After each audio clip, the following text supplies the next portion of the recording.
Olá pessoal, tudo bem? Vamos continuar essa história aqui. Então, nós, aqui nos contos dos 12 cantos, nós estamos vendo aqui no nono canto, o sexto capítulo, a queda de Salbar-Imune, um grande sábio, né? Então, o rei Mandata, esse famoso rei que dominava tudo, ele tinha 3 filhos e 50 filhas. E aí essas 50 filhas casaram com esse sábio. Então aqui vai falar como é que isso aconteceu. Então esse sábio, né, fala aqui que ele, nas profundezas do rio de Amuna, ele estava meditando, ocupado em austeridades, né? Aí de repente ele viu dois peixinhos ocupados em atividades sexuais. E aí ele percebeu o prazer sexual e ficou assim, cheio de desejos. Aí ele saiu da água e foi falar com o rei Mandata, pediu uma filha para se casar com ele.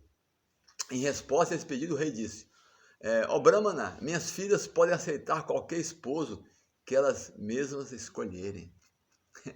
Porque ele estava totalmente, imagina, no fundo da água, há muito tempo, velho, assim, bem estranho. Então o rei Mandata jurava que as filhas dele não ia aceitar esse cara como esposa, né?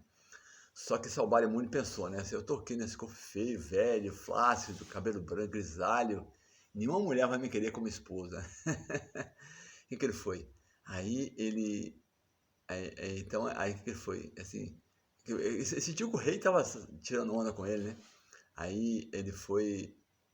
O que ele fez? Ele transformou numa pessoa muito jovem, tinha poder místico, né? Muito jovem e bela, né? Assim, um rapaz jovem, belíssimo. E aí o rei mandou o servo levar ele para encontrar com as moças, né? Só que nesse meio do caminho ele transformou num jovem belíssimo. Quando ele chegou lá, nossa, todas as 50 princesas aceitaram ele como seu esposo, assim, imediatamente, assim. Nossa, é o único, o homem, assim, a única pessoa que serve para mim é esse homem.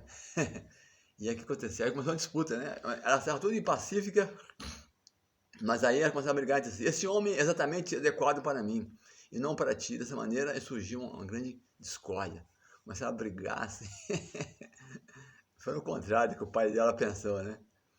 Então, e ele era muito perfeito, o Salbar-Imune é muito poderoso, ele cantava mantras poderosíssimos, né?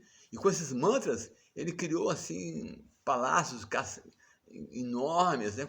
Cheio de adornos, né? Fala que criados e comidas saborosas, jardins. Ele criou, assim, a casa dele, assim, um lugar belíssimo. Era amplamente protegido com camas luxuosas, né? Assim, o casal inveja até nos semideuses. É assim? Mandata, o rei do mundo, quando ele foi lá ver, o Mandata foi ver o que tinha acontecido, né? Ele ficou assim, impressionado que ele casou, as filhas casou com ele, né? E quando ele foi ver a situação mesmo, as filhas estavam vivendo um lugar belíssimo. Até ele ficou assim, ele governava o mundo inteiro e ele ficou assim, o seu falso prestígio foi embora, porque ele viu que a posição do sábio era melhor que a dele. Então, e aí o Salbar-Imune caiu na vida, assim, de gozo dos sentidos mesmo, né? Assim, e assim, só que, mas ele não estava absolutamente satisfeito, assim como o fogo jamais fica satisfeito quando você coloca gordura nele. Você coloca manteiga ou gordura no fogo, ele estava aumentando, né? Então ele sentiu que... Então, certo dia, o Mandata, né, o Salbar-Imune, que era hábil, né, cantar mantras, estava sentado em um lugar solitário, aí começou a pensar, começou a matutar, né, sobre a causa de por que foi que eu caí, né? Aí ele começou a pensar, né? Aí ele começou a lembrar, puxa vida, só porque eu fiquei impressionado, eu fiquei ver atividade sexual de 2 peixinhos, ele ficou assim, puxa vida, né, como é que a energia ilusória, e aí ele fala assim, ai de mim, enquanto eu praticava austeridades, mesmo na profundeza da água, enquanto seguia todas as regras e regulações e práticas, perdi o resultado de minhas grandes austeridades simplesmente porque fiquei interessado nas atividades sexuais de um peixe. Imagina. Todos devem prestar atenção a essa queda e tirar disso uma grande lição. Então, assim, as pessoas não é possível, né? Que impressionante como é que é. Então, e ele assim, ele teve ele teve a vida sexual muito intensa. Com cada esposa ele teve 100 filhos, imagina. Assim, tem 100 filhos. Então, ele tinha 50 filhos, 5.000 filhos. Ele tinha 50 esposas, ele tinha 5.000 filhos, imagina. Virou uma coisa enorme, né? Assim, eu era sozinho, e agora, né? Como é que é? Sempre, agora assim, eu quero voltar a ficar num... Então, assim, ele voltou a começar...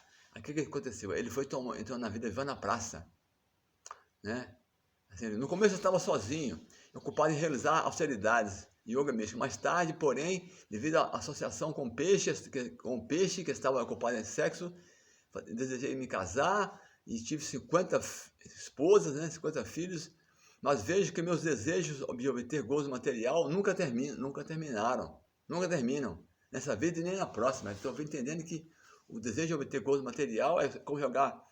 Quanto mais você quer desfrutar desse mundo, mais é como se jogar gordura no fogo, só aumenta. Ele viu que... Então, depois do tempo, né, passado nos afazeres domésticos, né, ele desapegou, né, totalmente do gozo material. Aí, para renunciar à associação material, aceitou a ordem de Vanaprastha. Aceitou a de Vanaprastha, né, que sai da vida familiar. Eu também tenho misericórdia de me tornar um Vanaprastha. E foi para a floresta. Suas devotadas esposas seguiram-no, pois seu esposo era seu único abrigo. Aqui é um Vanaprastha ideal, né? Quando Saubhari Muni está inteiramente versado no eu, aí, dessa maneira, no fogo ardente da morte, ocupou-se definitivamente de pensar no seu supremo. Então ele absorveu, até na hora da morte, né, o fogo, assim, ele absorveu e pensar na suprema personalidade de Deus, né, na hora da morte. Observando o progresso de seu esposo, né, quando as esposas viram que o esposo, assim, abandonou o corpo, né, assim, meditando profundamente na suprema personalidade de Deus, elas também seguiram o seu esposo. E elas também, através do seu poder espiritual, também foram capazes de entrar no mundo espiritual, assim como a chama de um fogo cessa quando o fogo se extingue. Então, quando elas viram que o esposo dela tinha alcançado assim, o sucesso, elas também absorveram do esposo, também deixaram o corpo, e elas também voltaram ao mundo espiritual.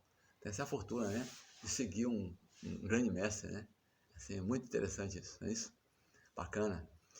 Então, o que aconteceu? Acho que o Shukadeva Goswami fala, né? O mais proeminente entre os filhos de Mandata, que foi aquele que é célebre como Ambarisha. Ambarisha foi aceito como filho por seu avô Yuvanashva. Ambarisha teve um filho chamado Yuvanashva, e o filho de Yuvanashva foi Harita, na dinastia Mandata. Ambarisha, Harisha e Yuvanashva destacaram-se muitos. Então, estou falando aqui a dinastia, né? Os irmãos da serpente Nardama escolheram-na para casar-se com Purukuksa. Por ordem de Vasuki, ele levou Purusuka à região infernal do universo. Então aqui, né, um dos descendentes do Mandata casou com casou-se com uma serpente e foram, ambos antes de escrever os descendentes de Purusukta, o filho de Mandata, Shukadeva Goswami descreve primeiro como Purusukta casou-se com Narmada, que foi induzida a levá-lo à região inferior do universo. Então, assim, o universo tem vários lugares, né? Então, esse Kshatriya casou com uma filha da serpente e foi morar com ela lá nos planetas inferiores. Ali em Rasatala, né? A região inferior do universo, Purushukta, sendo dotado de poder pelo Senhor Vishnu, conseguiu matar todos os Gandharvas que mereciam ser mortos.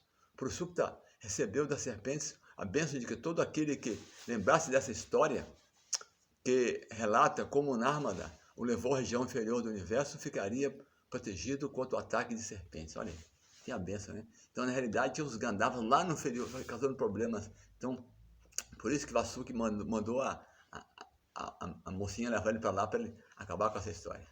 Então, vamos continuar esse passatempo aqui no próximo vídeo.